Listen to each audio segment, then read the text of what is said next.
on a la chance d'avoir un associé ici qui est un très grand spécialiste de la production et du foie gras. Donc j'aimerais qu'il nous en parle plus concrètement et qu'il nous parle de ces magnifiques foie gras.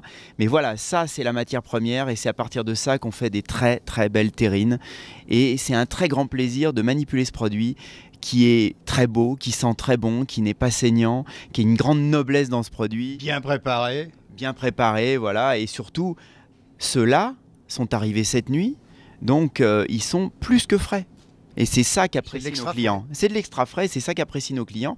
À partir de ça, ils vont pouvoir cuisiner à chaud, à froid, en terrine, les meilleurs foie gras. Donc on a parlé de la qualité, Frédéric, des foies. C'est effectivement absolument magnifique ce que votre chef nous a préparé. Votre clientèle, malheureusement, peu de particuliers, hein, bien qu'on puisse le trouver à certains endroits, par exemple à la Halle de Lyon, mais pas que.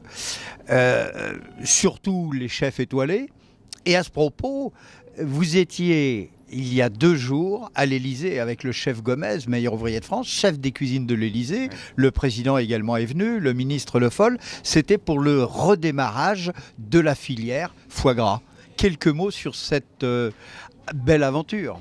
Absolument. L'ensemble de la production a été reçu lundi 28 au soir à l'Élysée pour la relance de la filière avec Stéphane Le Foll qui a fait, donc le ministre, qui a fait un superbe discours très concis, très efficace et qui a insisté sur l'extrême importance de cette filière en France, une filière qui exporte, une filière qui fait vivre beaucoup de monde et qui permet qui génère également un gros chiffre d'affaires. Hein.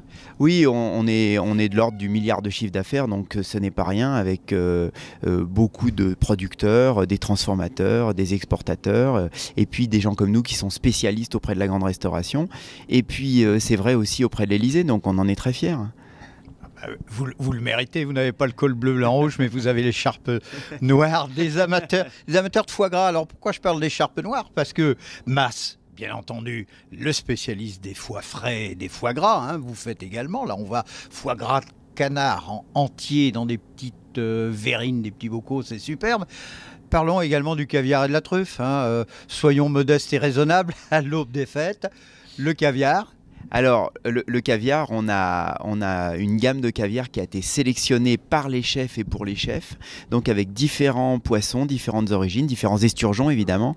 Et la toute grande nouveauté qui arrive sur nos comptoirs la semaine prochaine, c'est le caviar ossiètre français, les premiers... Bordeaux ?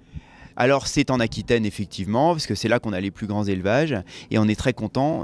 À côté de notre Aquitaine qui est vraiment merveilleux et on estime avoir la plus belle production d'Aquitaine, on aura le caviar ossiètre produit près de Bordeaux également. Et l'ossiètre, c'est retrouver les racines du caviar et notamment les goûts du caviar iranien qu'on a connu il y a une vingtaine d'années. C'est toujours agréable d'avoir une jolie ossiètre et de manger dedans. Pas mal. La truffe.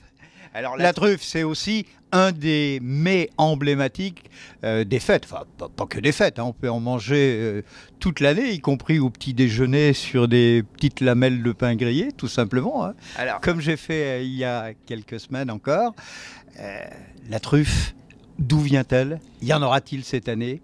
Alors d'abord, je suis content qu'on en parle parce que les 2 piliers de la maison Mas, depuis 132 ans, sont le foie gras frais et la truffe fraîche. Et même si on peut en manger toute l'année, là on est en pleine saison de la fameuse truffe d'hiver Melanosporum. Elle est arrivée. La truffe noire. La truffe noire, dite du Périgord, et sachant qu'elle vient plutôt du sud-est de la France. Hein.